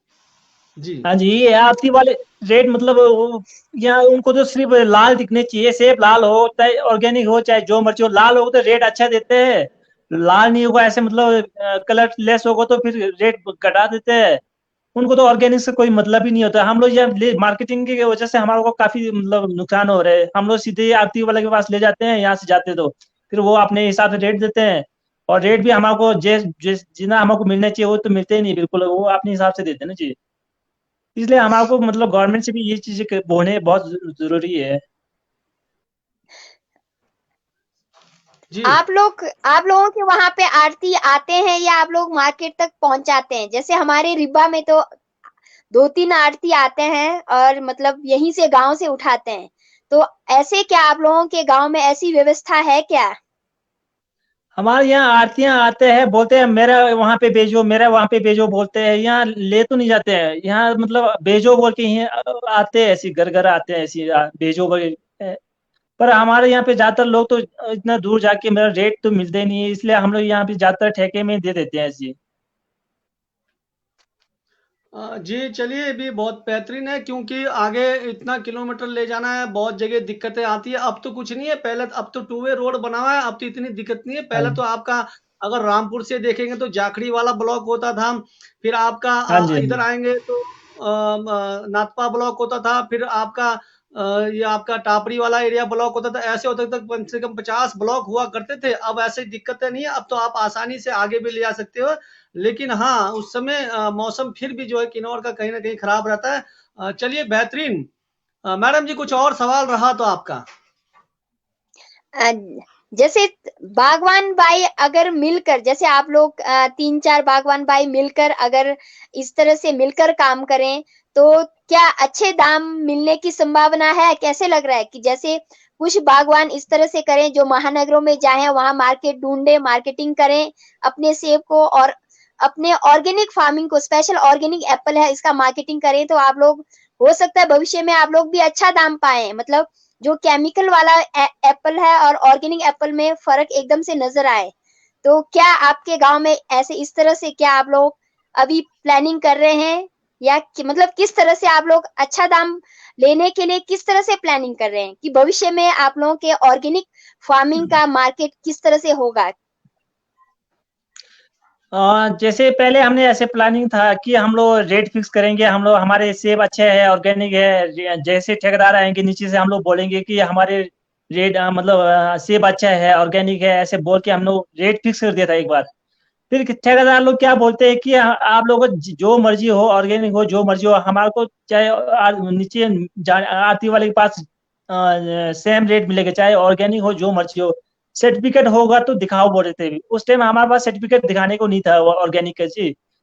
और कुछ साल पहले हमारे ऑर्गेनिक सर्टिफिकेट के लिए हमने नीचे एक डॉक्टर रतन बत्रा से हमने सर्टिफिकेट के लिए मांग किया है। हमारे यहाँ एक कमेटी भी बना हुआ है। अब हमारे को 1-2 साल पिछले क्या 2-3 महीने पहले हमारे को सर्टिफिकेट मिल जाएगा बोल के उन्होंने एक वो दिया हुआ था, अपनी कागज ऐसे बना के दिया था। अभी पूरा बना नहीं मेरे ख्याल से। और मार्केटिंग के लिए हमारे को ये पिछले साल एक सिरमौर से एक बंदा आया था, वो अनिल बोल के, वो बोलते हैं आप लोग का मार्केटिंग में बना के दूंगा, ऐसे ऐसे कुछ हुआ हमारे मतलब गांव की ओर से कोई मतलब प्लानिंग ऐसे कुछ नहीं है। वो बंदा आके क्या मतलब हमारे यहाँ से कम से कम 4-5 3-4 पिकअप ले गई यहाँ से ना, जिससे मार्केटिंग बना के दूंगा बोल के। बाकी तो हमारे गांव की ओर से कोई प्लानिंग भी नहीं है अभी। आप लोगों ने ये बात सरकार तक नहीं पहुंचाया कि किस तरह से मतलब हमें सर्टिफिकेट मिले और रजिस्टर्ड करें ऑर्गेनिक उसमें, और किस तरह से ऑर्गेनिक फार्मिंग को बढ़ावा तो तभी मिलेगा ना सर, कि मतलब इसके दाम भी अच्छा मिले, नाम भी हो, तभी लोग भी प्रेरित होंगे। तो जैसे सरकारें बोलती तो रहती है कि ऑर्गेनिक फार्मिंग करो, ऑर्गेनिक फार्मिंग करेंगे तभी बीमारियों से भी बचेंगे और एग्रीकल्चर को लंबे टाइम तक भी बनाए रखेंगे। तो हमने कई मुख्यमंत्री बार तक पहुंचाया होगा आप लोगों ने? ऑर्गेनिक के लिए हमने ग्राम सभा में भी हमने लिख के मतलब प्रस्ताव पास करके दिया हुआ है, वहाँ नीचे दिया हुआ था। और सरकार को भी मतलब हमने कई बार यहाँ ऊपर आते हैं, कोई नेता आते हैं, उनको भी लिख के दिया, बोला हमने कि ऑर्गेनिक हमारा सर्टिफिकेट बनना चाहिए। बोलते हैं हाँ बन जाएगा बन जाएगा, पर आज तक ऐसा हुआ नहीं है। अच्छा नेगी जी, आपने ये सर्टिफिकेट की जो डिमांड कितने सालों से कर रहे हो आप?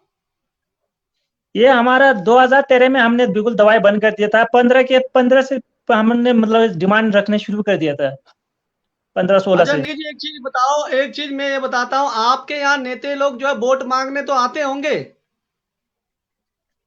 हाँ जी हाँ जी। उस समय आप लोगों ने उनसे नहीं कहा, उनके पास कोई प्रस्ताव नहीं भेजा कि हमारे जो है एरिया को जो है सर्टिफिकेट मिलना चाहिए ऑर्गेनिक फार्मिंग का? हाँ जी, हमने रखा हुई भी है। कांग्रेस के नेता आते हैं उनको भी बोला है हमने, बीजेपी वाले आते हैं उनको भी बोला है कि हमने हमारा ऑर्गेनिक है, हमारा सर्टिफिकेट जल्द से जल्द बनना चाहिए। बोलते हैं हाँ बन जाएगा, आप लोग कोशिश करो बन जाएगा बोलते हैं, पर वैसे कुछ हुआ नहीं आज तक। हमने फिर एक प्राइवेट रामपुर में रतन बत्रा बोल के प्राइवेट, उसमें हमने कोशिश किया हुआ है, कमेटी बना हुआ है ना जी, उन्होंने कोशिश किया हुआ है। पिछले 1-2 महीने पहले उन्होंने बोला कि बन गया है, कुछ सर्टिफिकेट बन गया है, ऐसा कुछ सुनने में आया है, पर मैडम जी, पूरे श्योर ये नहीं हुआ बहुत ये। बहुत खेद का विषय है, बहुत दुखद विषय है। हमारे नेता लोग अपने निजी स्वार्थ के लिए वोट लेने तो जाते हैं, लेकिन हमारे जो जनता की बातों को अनदेखा करते हैं। मैं इस पेज के माध्यम से सभी जितने भी हमारे कांग्रेस, बीजेपी, अन्य दल जितने भी, सबको मैं यही कहना चाहता हूं कि बागवानी पर भी नजर रखें, क्योंकि आज आप देखते होंगे किसान रोडों पर उतरा है, देखते होंगे आप दिल्ली के हाल। हम अगर ऐसे ही आप लोग करते रहेंगे तो भविष्य में जो किसान अपना पैदावार करना जो है बंद कर देगा। तो ध्यान दीजिए हमारे किसानों पर, बागवानों पर, जो है उनका जो हक है। जिस प्रकार से अगर अगर आपको लगता है कि 2013 से यहाँ पर जो है ऑर्गेनिक फार्मिंग की जाती है, तो आप लोग जो है जरूर जो है इन्हें जो अप्रिशिएट कीजिए, आगे लाइए और इनको जो है उचित मात्रा दाम मिले और सर्टिफिकेट दीजिए। ये हम अपने पेज के द्वारा सभी से हम निवेदन कर रहे हैं, और खासकर अगर ग्राम पंचायत शालकर के प्रधान जो अभी चुने हुए और वहां के जो जिला परिषद होंगे और वहां के वार्ड के जितने भी सदस्य भी होंगे, दोबारा इस चीज को पहल कीजिए, ताकि आप लोगों का गांव जो खुशहाल और प्रगति की ओर जाए, और जो ऑर्गेनिक में जो है भारत में एक अलग से नाम कमाए कि यहाँ पर जो ऑर्गेनिक खेती की जाती है। आप अभी तक हम सिर्फ सुन रहे हैं कि ऑर्गेनिक खेती की जाती है, लेकिन पूरे तरीके से सर्टिफिकेट नहीं है, मान्यता नहीं है आपको कहीं सरकार से। तो चलिए मैडम जी, और कोई आपका कोई विषय रहा हो तो? मैं थोड़ा बागवान भाई को ये बताना चाहती हूँ कि आप हताश मत होइए। ऑर्गेनिक फार्मिंग से बेशक भले ही हमें दाम अच्छा ना मिले, हम स्वस्थ हैं, क्योंकि हम देखते हैं कि आज गांव में हर तीसरा हर चौथा व्यक्ति कैंसर से मर रहा है। ये कैंसर क्यों है? क्योंकि हम कई तरह के फर्टिलाइजर्स यूज करते हैं, चाहे वो खेतों में, चाहे वो उपजाऊ बनाने के लिए हो, चाहे वो पेस्टिसाइड्स के फॉर्म में हो। तो अगर हम ऑर्गेनिक फार्मिंग में प्रेरित होंगे, एक तो हमारा जो स्प्रे में जो खर्चा है वो कम लग रहा है, हमें कम मेहनत करना पड़ रहा है, और रही बात दाम की, दाम भले ही देरी से मिलेगा पर हम स्वस्थ रहेंगे। तो आप हताश मत होइए, बागवान भाई से मेरा निवेदन है।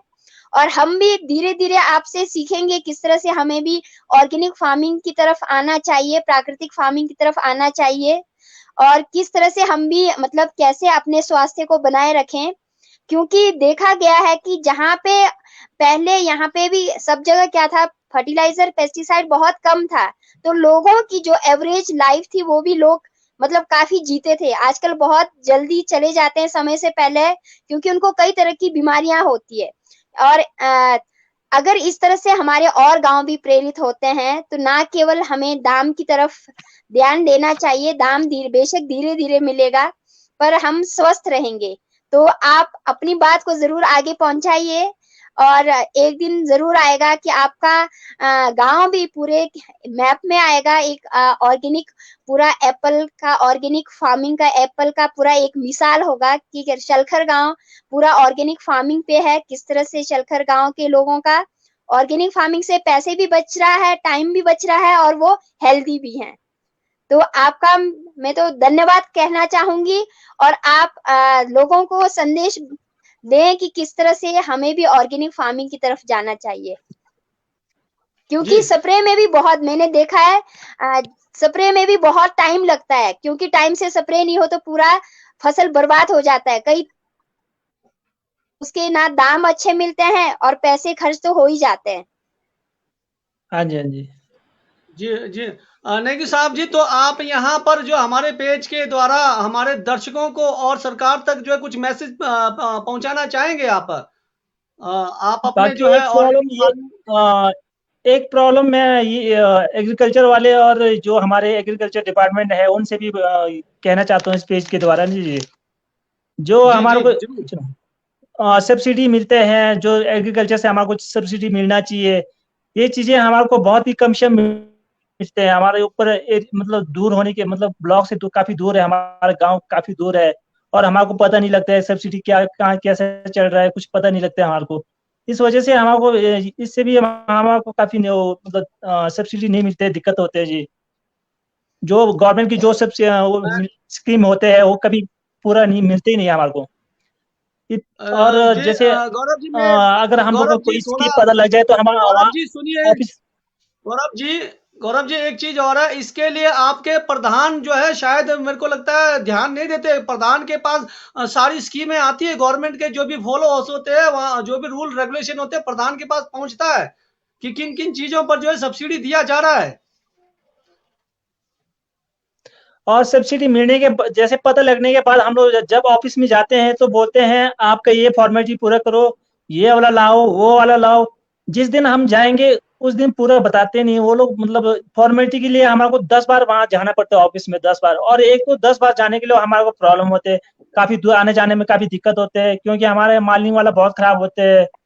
इससे हमारे को रोड के प्रॉब्लम की वजह से हमारे को काफी दिक्कतों का सामना करना पड़ता है, और हमारे सब्सिडी वाला टाइम से हो नहीं पाते हैं वो, तब तक वो पैसे मतलब खत्म हो चुका होता है। ऐसे मतलब काफी प्रॉब्लम है उसमें सर। अच्छा मुझे ये बताएंगे आपका जो हॉर्टिकल्चर का जो ऑफिस कहाँ पर है? पू में है सर, पू में। बिल्कुल, ये तो पूह में है तो आप आपका जायज है, आप इतना दूर आ नहीं सकते। अब तो कम्युनिकेशन का बहुत साधन बना हुआ है। पहले तो जो पहले क्या था, पहले आप लोग के वहाँ बीएसएनएल का या एयरटेल का नेटवर्क इतना चलता नहीं था। अब तो वहाँ का नंबर लेकर आप लोग जो है सीधा फोन कर सकते हो कार्यालय में कि क्यों लेट हो रहा है, क्यों देरी हो रही है। क्या आप लोगों ने कोशिश नहीं किया? फोन करते तो वो फोन, चलो फोन कई बार फोन हो जाते, फोन में भी पूरे बताएंगे नहीं। वो बोलेंगे, अगर एक बार बोलेंगे पर्चा लाओ, एक बार बोलेंगे आधार कार्ड लाओ, एक बार बोलेंगे कुछ और लाओ। मतलब एक ही साथ वो पूरे कंप्लीट बताते नहीं कि इस बार ये आपको ये फॉर्मेलिटीज पूरा करना पड़ेगा, ऐसा कभी बताते नहीं ना वो वगैरह।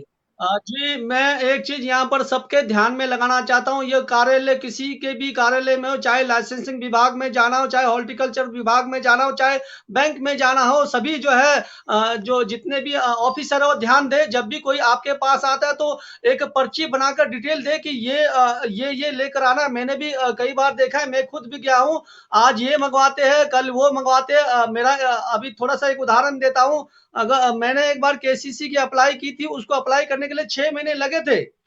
फिर करके मैंने उसको जनमंच के द्वारा उसको अप्लाई किया। कारण ये है कि मना नहीं करते कि आपको मिलेगा या नहीं मिलेगा। कारण ये है कि कभी छोटा अफ़सर नहीं बोलता है, कभी बड़ा अफ़सर नहीं है बोलते, कभी आपका ये डॉक्यूमेंट्स वो नहीं है।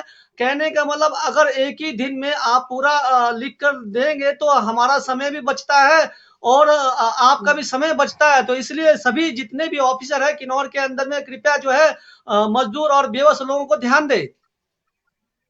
मैडम जी, आपने कभी इन शिकायतों पर गौर किया है? आपने कभी देखा है कार्यालय में जाकर मैडम जी?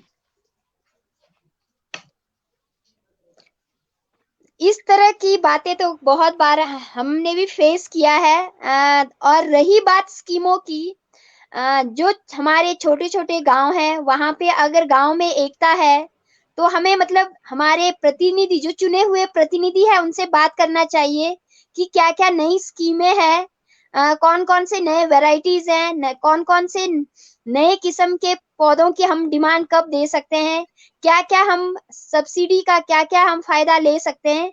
तो ये हमें अपने प्रतिनिधियों से बात करना चाहिए। और गाँव का विकास तभी होगा जब हम सिर्फ अपना नहीं सोच के हम सामूहिक सभी का सोचेंगे। वही गाँव अंदर आगे जाएगा, जहाँ पे जिस गाँव में क्या होगा, सिर्फ एक किसान आगे अपने आप को आगे ले जाने के बारे में नहीं सोचेगा, वो अपने पड़ोसी का भी सोचेगा। पर जनरली देखा जाता है कि ऐसा नहीं है। मतलब आ भी जाता है, सब्सिडी स्कीमें जो भी है वो आ भी जाता है, और वो मतलब हमें पता ही नहीं चलता है कि वो कब आया था, कैसे उसका इम्प्लीमेंट हुआ है। तो इसके लिए हमें जागरूक तो होना ही पड़ेगा सभी बागवान भाइयों को, कि मतलब किस तरह से हम अपना और अपने आसपास का भी तरक्की कर सकते हैं। यहाँ तक कि जी। जैसे सब्सिडी में सर, जैसे लाहौल स्पीति हुआ, स्पीति हमारे यहाँ से नजदीक पड़ते हैं ना जी, बाउंड्री यहीं पे है, हमारे आस पड़ोस में ही है। तो उनका सब्सिडी काफी मतलब कम होते हैं। जैसे हमारे यहाँ पे पिछले साल मतलब मटर में यहाँ पे 1800 मतलब होगा, तो वहाँ पे 1200 होते हैं। सब्सिडी में किन्नौर और लाहौल स्पीति में काफी फर्क है। उस पर नहीं क्या है, सरकार पर नहीं, वो उसके हमारे को समझ में नहीं आते उसमें क्या है।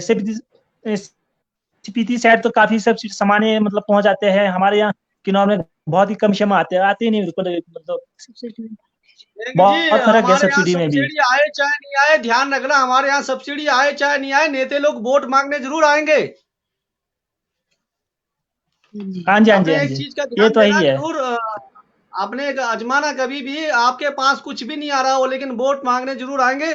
चलिए, इस पेज के द्वारा और आपका जो है हॉर्टिकल्चर के अलावा शिक्षा विभाग में क्या कमियां हैं, क्योंकि आप बार बार जुड़ेंगे नहीं, इस पेज को बहुत सारे लोग देखते हैं। शिक्षा और हॉस्पिटल में आपका जो है जो आपका गांव है कैसा है, वहां पर क्या अस्पतालों में पूरी सुविधाएं हैं, स्कूलों में क्या टीचरों की पूरी सुविधाएं रहती है?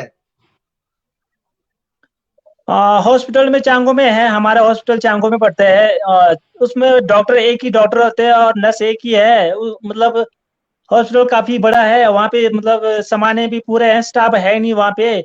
जब भी जाओ बोलते नाइट ड्यूटी वाला तो कोई है ही नहीं वहाँ पे। मतलब कहीं इमरजेंसी हो जाए तो बहुत मुश्किल होती है, वहाँ पे दिक्कत होते है। स्टाफ तो बिल्कुल है ही नहीं वहाँ पे। कई बार डॉक्टर हमारे नहीं जी, अचानक ही डिलीवरी केस हो जाए और जो है हॉस्पिटल जाना पड़े, तो आप लोग कहाँ ले आते हो? चांगो लाते हो या पीओ लाते हो? चांगो में तो एक ही डॉक्टर है, इसलिए हम लोग रिस्क नहीं लेके हम लोग पीओ या पूछ ले जाते हैं। जल्दी के लिए हम लोग पीओ ले जाते हैं। चलिए, ये बहुत गंभीर विषय है। इतना बहुत बहुत ही हमें भी जो है बोलने पर मजबूर होना पड़ रहा है कि नेता लोगों को जो पता नहीं वोट मांगने इतना अभी आपने इलेक्शन में देखा होगा कितना टूट के पड़े थे, लेकिन अब जो है सब शांत पड़े गए। आपका जो है जिला जो क्या बोलते हैं, जो चेयरमैन होते हैं वो पूसे ही होते हैं क्या? चेयरमैन कौन सा सर? पंचायत के जो चेयरमैन होते हैं। हमारे तो मतलब पू हमारे तहसील है ना जी, पू। जी। हाँ ये जी। बहुत चलिए, बहुत बेहतरीन वो है, बहुत गंभीर विषय है। आपके यहाँ पर जो है सिर्फ देखने को ही है कि आप जो है किसान हो, लेकिन आपके वहां पर दर्द बहुत है। आप जो हाँ जी। ऑर्गेनिक फार्मिंग करते हो इसके लिए मिसाल है, लेकिन आपके यहाँ कठिनाई बहुत ज्यादा है। ये चलिए, ये बहुत बेहतरीन है। जियो के आने से जो है आप जो है आप यहाँ संपर्क में हो और लोग जान रहे हैं आप लोगों का दुख दर्द का। शायद इस एपिसोड को जो है पूरा किन्नौर देखेगा बाद में, और हमारे नेताओं तक जाए तो आप लोगों का दुख दर्द जो है जरूर हम पहुंचाने की कोशिश करेंगे। हाँ जी जी, बहुत हार्ड हार्ड लाइफ है यहाँ शरकर। मतलब ऊपर साइड तो सर हर चीज हमारे को खुद करना पड़ता है। कोई मतलब वहां से कोई कोई हेल्प करने कोई आते भी नहीं है। जो भी मतलब करना होगा हम खुद ही करते हैं, चाहे बगीचे हो, चाहे हॉस्पिटल हो, चाहे जो भी हो, हम लोग खुद अपने मतलब हम लोग खुद अपने हिसाब से करते हैं। वो नीचे से कोई ऐसा कुछ नहीं है, गवर्नमेंट पे कोई डिपेंड बैठे ही नहीं है हम और भी लोग। आपके विभाग आते हैं नेगी साहब, और भी आपके विभाग आते हैं, बिजली विभाग क्या बिजली में जैसे आपका फ्यूज लगाने वाले, ट्रांसफार्मर वाले, जैसे आपके टीममेट हो गए या फिर लाइनमैन हो गए, ये सर्दियों में रहते हैं? सर्दियों में तो वैसे लाइट भी नहीं रहती है, तो कोई वो जरूरत भी नहीं पड़ती होगी इन लोगों को। लाइनमैन तो है, एक लोकल बंदा है यहाँ पे, उसको तो हम लोग पकड़ के रखा हुआ है। चलिए चलिए, बहुत बेहतरीन। और भी विषय आप लोगों का और भी बहुत मुद्दे होंगे, कभी हम आप लोगों को एक अलग से एपिसोड में बुलाएंगे जिसमें हम जानेंगे कि आपको किन किन परिस्थितियों से गुजरना पड़ता है। आज के हाँ जी, एपिसोड हाँ जी। में जुड़े आपके लिए बहुत बहुत धन्यवाद। आप अपनी ओर से जो है हमारे एमसीएन के दर्शकों के लिए, हमारे जो पेज बना हुआ उसके लिए कुछ कहना चाहेंगे? बाकी मैं स्कूल की उसमें बोलना चाहता हूँ कि हमारे स्कूल में ऐसा कुछ प्रॉब्लम नहीं है। एसएमसी की वजह से काफी अच्छा मतलब स्कूल चल रहा है जी, एसएमसी टीचरों की वजह से। नहीं तो टीचर, रेगुलर टीचर तो सिर्फ एक ही दो ही है, और प्राइमरी स्कूल में रेगुलर टीचर एक ही है, और बाकी एसएमसी वाले नहीं होते तो बहुत ही दिक्कत होना, मुश्किल हो जाती है। चलिए, आज आज आपने समय निकाला, बहुत बहुत धन्यवाद सर। थैंक यू सर, आपको भी बहुत बहुत धन्यवाद इस लाइव में जुड़ने के लिए। काफी सर खुशी महसूस हुआ मुझे भी सर।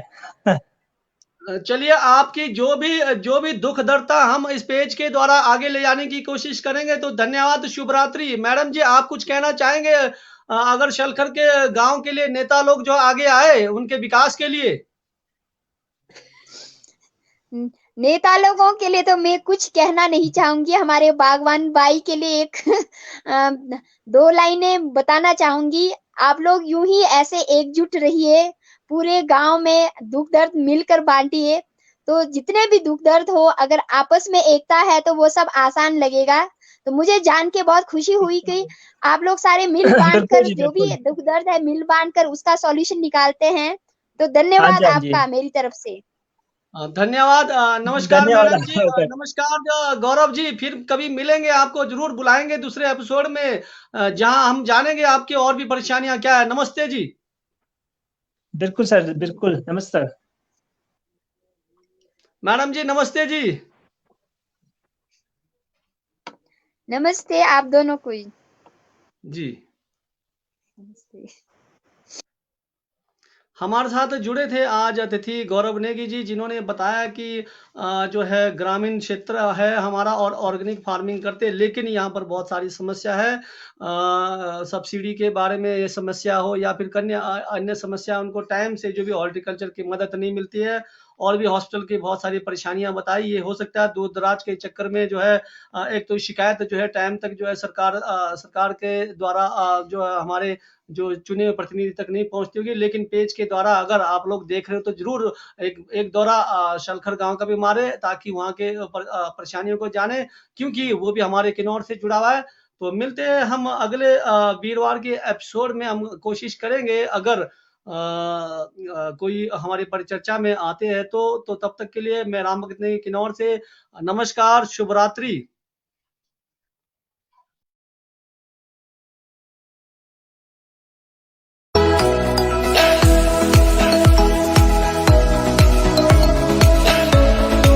प्यारे किसान भाइयों, आज हम सेब की बागवानी के बारे में चर्चा करेंगे। सेब की बागवानी हिमाचल प्रदेश में बहुत ही महत्वपूर्ण मानी जाती है। इसके लिए हमने नए बगीचों का रोपण किस तरह करना है, क्या क्या विधियां अपनाई जाती हैं, किस तरह गड्ढा तैयार करना होता है, और क्या क्या हमने पौधे से पौधा उचित दूरी, हाई डेंसिटी हो या कोई स्टैंडर्ड प्लांटेशन हो, हमारी बगीचा तैयार करना है, उसके लिए हम विधियां अपनाएंगे। तो सबसे पहले मैं आपको गड्ढा बनाने की विधि के बारे में बात करूंगा। गड्ढा बनाते समय सेब में अगर घासनी वाली जगह है तो उसमें गड्ढे का जो साइज रहता है वो हमारा, हम 4x4x4 हम उसमें बनाते हैं। अगर हमारी फ्लैट लैंड है तो उसमें हम गड्ढे का साइज जो है 2x2 फुट रखते हैं। जैसे हम गड्ढा तैयार करते हैं, जो ऊपर वाली मिट्टी होती है, सतह वाली मिट्टी होती है, उसको हम अलग जगह रखते हैं, अलग जगह रखा करते हैं। और जो नीचे वाली जो मिट्टी निकलेगी उसको हम अलग साइड रखेंगे। प्लांट जैसे भी हमने लगाना है कि हमने किस तरह दूरी बनाए रखनी है, तो गड्ढे से गड्ढा दूरी हमने पहले ही उसमें बनाए रखनी है। हमने उसमें गोबर की खाद, गली सड़ी खाद होती है, वो हमने उसमें मिक्स करनी है। तो एक गड्ढे के हिसाब से अगर हम देखें तो प्रति पौधा हमें 15 से 20 किलोग्राम खाद डालनी पड़ती है। ऊपरी सतह वाली जो मिट्टी निकाल रखी है उसमें हम गोबर की खाद डालते हैं। सबसे पहले जैसे हम इसमें मिक्स करेंगे तो गड्ढा भरती बार जो ऊपरी सतह वाली है उसकी खाद को मिक्स करके हम गड्ढे में भरेंगे। सबसे पहले ऊपरी सतह वाली जो मिट्टी निकाली है उसको सबसे पहले हम डालेंगे, खाद मिक्स करेंगे। गड्ढा भरते समय हमने सिंगल सुपर फॉस्फेट हो गई, म्यूरेट ऑफ पोटाश होगी और उसमें डालते हैं। तो पौधरोपण करने के लिए सबसे पहले तो स्थिति के अनुसार, हाइट के अनुसार कि किस तरह की कौन सी किस्म हमने सेब की लगानी है। अभी ये बगीचा हमारा हाई डेंसिटी एप्पल प्लांटेशन के ऊपर जो इंस्टीट्यूशनल डेवलपमेंट प्लान है university of horticulture and forestry में, उसके अंतर्गत ये तैयार किया गया है। हम जो पौधा लगाएंगे, पौधे की स्पेसिंग हाई डेंसिटी के हिसाब से लाइन से लाइन दूरी 2.5 मीटर की और पौधे से पौधा हमारी दूरी 2 मीटर की रहनी चाहिए। रूट स्टॉक के पौधे हैं, ये हमने तैयार कर रखे हैं। पौधे हमने सबसे पहले बेविस्टिन के घोल में ये मिक्स हमने इनको डिप कर रखा है। हमने 5 से 10 मिनट तक इनको इसमें भिगो के रखना है। उसके बाद हमने इन पौधों की प्लांटिंग करनी है।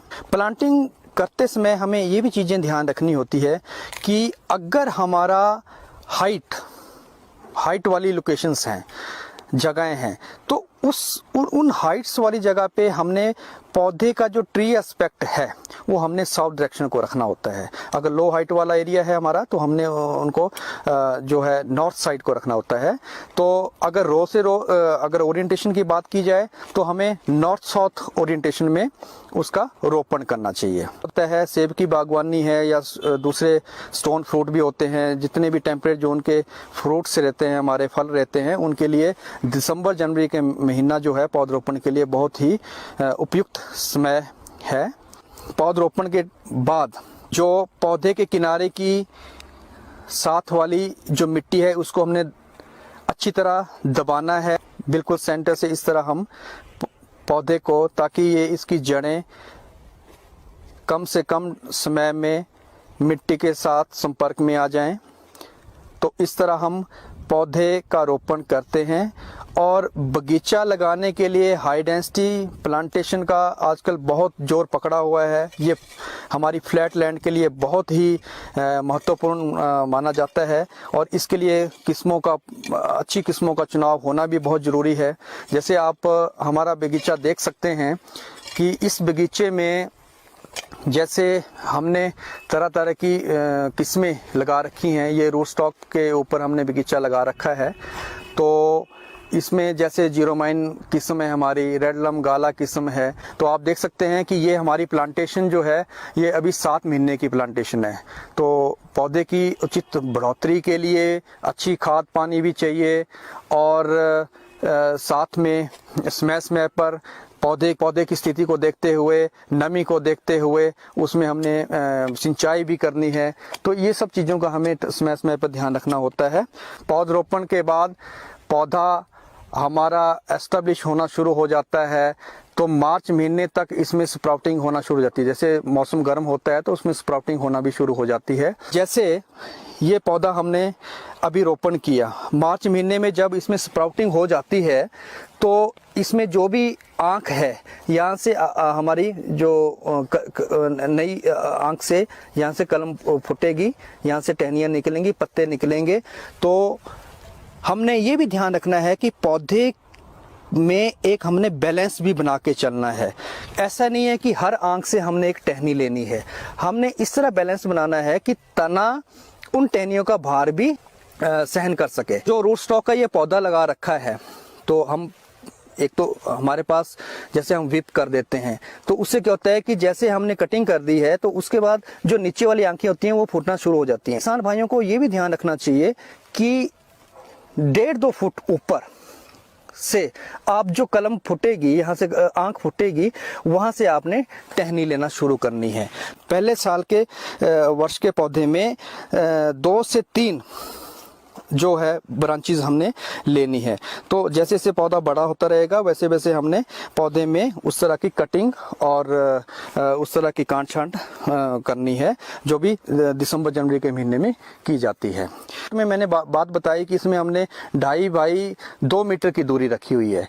अब कई लेआउट जैसे हम रखते हैं 3 बाई 3 मीटर या 4 बाई 4 मीटर जैसे स्पेसिंग रखते हैं, तो वो स्क्वायर सिस्टम में प्लांटिंग होती है हमारी। तो इस तरह करके हम लेआउट बगीचे का इस तरह मेंटेन करेंगे, ट्री एस्पेक्ट को ध्यान रखेंगे, ट्री ओरिएंटेशन का ध्यान रखेंगे, क्या क्या खाद पानी उसमें डालना है, सिंगल सुपर फॉस्फेट हमने बताई, म्यूरेट ऑफ पोटाश बताई, और जो नाइट्रोजन उर्वरक हैं तो उनकी जो आधी मात्रा है वो हमने दिसंबर जनवरी के महीने में डालनी है। जैसे पौधा हमने रोपण किया, उसके जैसे पौधा एस्टेब्लिश करता है उसके बाद हमने आधी मात्रा डाल देनी है, और शेष भाग जो डालना है जब उसमें नए पत्ते आना शुरू हो जाएंगे। जैसे ये हाई डेंसिटी का बगीचा लगा है तो 8-9 महीने के ये प्लांट है अभी, तो ये हमने मार्च में प्लांटेशन कर रखी है। वैसे तो फरवरी का टाइम रहता है, लेकिन यहाँ की स्थिति के अनुसार मार्च तक हम कर सकते थे। तो आप देख सकते हैं कि ये 9-10 महीने का पौधा है। तो इसमें अगर रूट स्टॉक का पौधा है तो रूट स्टॉक वाले पौधे में तो आप जल्दी भी फल ले सकते हैं। तो ये हमारा ग्राफ्टेड पौधा है, तरह तरह की किस्में हैं, यहाँ पे 4-5 तरह की किस्में हैं। पौधरोपण तो कर दिया हमने, लेकिन हमने उसमें एक अच्छी परागण किस्में भी लगानी है। तो जैसे 33% हमारा है कि परागण किस्में होना जरूरी होता है, तो हर 2 पौधों के बाद आप एक परागण किस्म का अच्छी किस्म का चुनाव करें। जैसे गेल गाला भी है हमारे पास। ये स्थिति को देखते हुए, कैसी वहाँ पे लोकेशन को देखते हुए, हाइट को देखते हुए वैसी हमने किस्म का चुनाव करना है। तरह तरह के पोलिनाइजर हम लगा सकते हैं, जैसे ग्रेनी स्मिथ है, गेल गाला है। स्टैंडर्ड वैरायटी जैसे मैंने बताया आपको जीरोमाइन है, रेडलम गाला जो है वो पोलिनाइजर के तौर पे भी प्रयोग किया जाता है। तो ये नई किस्में हैं। किंग रॉट जैसे एक नई किस्म है, ये किस्म भी हम लगा सकते हैं। तो इस तरह करके ये बगीचा अगर हम देखें, अगर 2.5 बाई 2 मीटर के हिसाब से अगर हम देखें तो लगभग ये 2500 मीटर स्क्वायर एरिया है। तो इसमें हमने 1000 प्लांट्स लगाए हुए हैं। तो इस साल हम देख सकते हैं कि इनमें फल सैंपल के तौर पे आना शुरू हो जाएगा। जो ट्रेडिशनल प्लांटिंग थी, जो हम 6 बाई 6 मीटर पे लगाया करते थे, अब वो हम हाई डेंसिटी में 2.5 बाई 2 मीटर पे आ गए हैं। अगर इससे कम भी लगाना चाहते हैं, लेकिन उसके लिए हमें ट्रेनिंग सिस्टम दूसरे अपनाने पड़ेंगे। हमने उसमें टाल स्पिंडर सिस्टम होता है, ट्रेनिंग सिस्टम उस तरह के हैं। इसमें हमने पौधे को फैलने नहीं देना है, क्योंकि कम दूरी है, उसका हमने एडवांटेज लिया है। कम दूरी में पौधा लगाया है, मैक्सिमम जमीन भूमि का प्रयोग हमने किया है।